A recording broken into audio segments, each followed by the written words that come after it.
So the system we're looking at here is meant to illustrate friction on an inclined plane. And what we're going to do, we're going to try and work out the force P right here that is required to just about get this system start moving. Now, there are two types of frictional force that we need to consider at this stage. One of them is dynamic friction or sliding friction. And the dynamic or sliding friction is that resisting force when motion is taking place. So as soon as our object starts to move, it's that resisting force to motion. The second type of friction that we need to consider is static friction. Now, this type of friction is the force that happens just before motion starts to take place.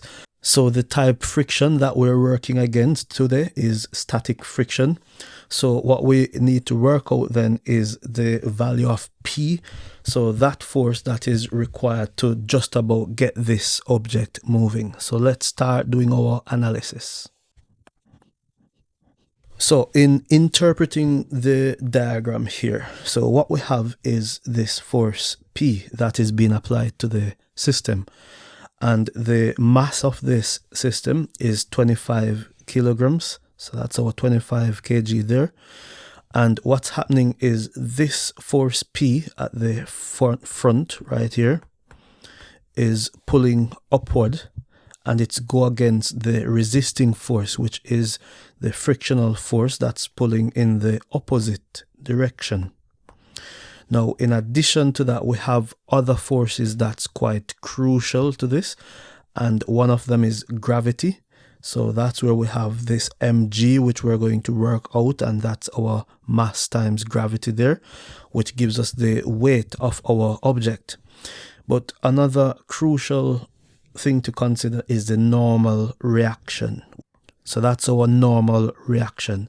And what that really is, we all say this so many times, for every action there is an equal and opposite reaction. So if we have 25 kg times gravity bearing down, then the important thing about this normal reaction is that it will be perpendicular to our inclined surface there. So what we're going to find then is, if we were to analyze here this angle, it will also be 15 degrees. And a lot of times students tend to don't see the bigger picture where that's 15 degrees. So let me just break it down to show you why it's 15 degrees. So this represents the inclined plane.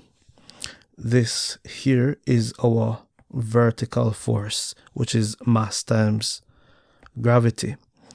And this will have two force components. So if I'm to just sketch this here, and that's representing our horizontal surface there, which is at the very bottom. Now, right here would therefore be 90 degrees. So we have 15 degrees here, and we have 90 degrees there. So it therefore means that right here is going to be 75 degrees. So we have an obtuse angle then of 105 degrees. And if our normal reaction, which is right here, this is representing N, if this meets right here at an angle of 90 degrees, because it's a normal reaction, it means that the angle between our mass times gravity and the normal reaction will also be 15 degrees. So that's how we arrive at that angle being 15 degrees. And if you add up all of the angles there on the straight line, they will sum to give 180 degrees. So with that said, let's get into the calculations, since we already have the analysis part done. So we already have our coefficient of friction, which is 0.3. But if we didn't have our coefficient of friction, then that would just simply be our frictional force. I'll just put F and subscript F there, divided by our normal force, and I'll just put Fn there. So frictional coefficient is always just a constant. So to get the normal reaction, what we do here is mass times gravity, and because it's a component of that force, then that force component is going to be multiplied by cos, then the angle. So that's the adjacent and the hypotenuse. If you were to close that triangle there, that's what we just found right here, this side, which is the adjacent side. We already have the hypotenuse, so that's why it's mg cos theta. Now the next bit, so this would be the force going in the opposite direction to P, which is our pulling force, and this will be again another component of that mass times gravity. So this component will be mass times gravity, but sin and then angle. So that's the two components of that gravitational pull there. So let's plug some numbers in and get some values to work with now. So we have our normal reaction formula up top, and mass is 25 kilo times by gravity, which is given to us, gravitational force there, 9.81, and multiplied by cos the angle, which is 15 degrees. So this will give us a normal reaction of 236.9, and it's newtons. So that's the normal reaction there. Now I told you that this F is represent the pulling force that's going in the opposite direction, but what we're going to work out here with this F, it's Fr that we have over here. This is going to be our frictional force, and if we were to rearrange this formula, then frictional force will be equal to our coefficient of friction that we have here, and that will be multiplied, so that's a coefficient of friction, that would be multiplied by our normal reaction. So remember, I wrote Fn as normal reaction there.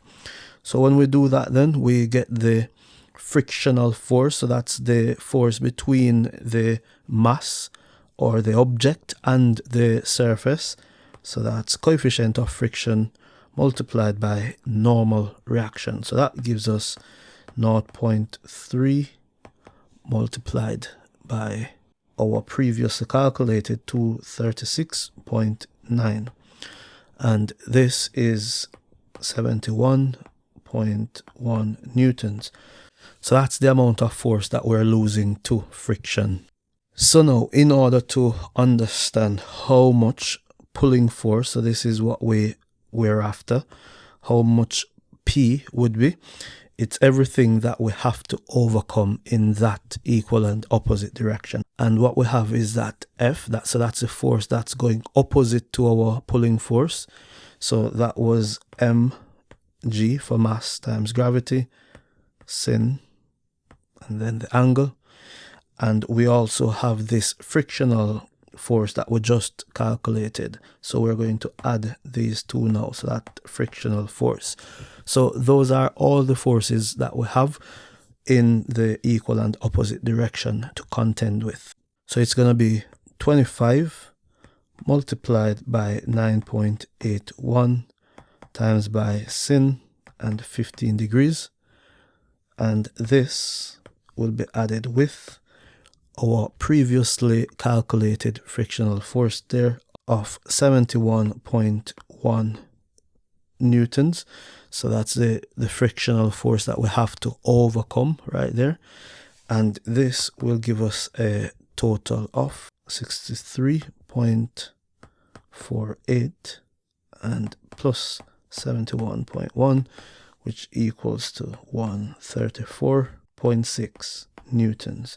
So this is the amount of pulling force that we need to get this object just about ready to move. Now this is a series video, so the next video that you see in the top right corner there is going to be on when the pulling force is not parallel to our inclined plane, which that one is a little bit more technical, it's slightly more advanced. So I'd recommend that you check out that video in order to get a really good understanding of the full concept.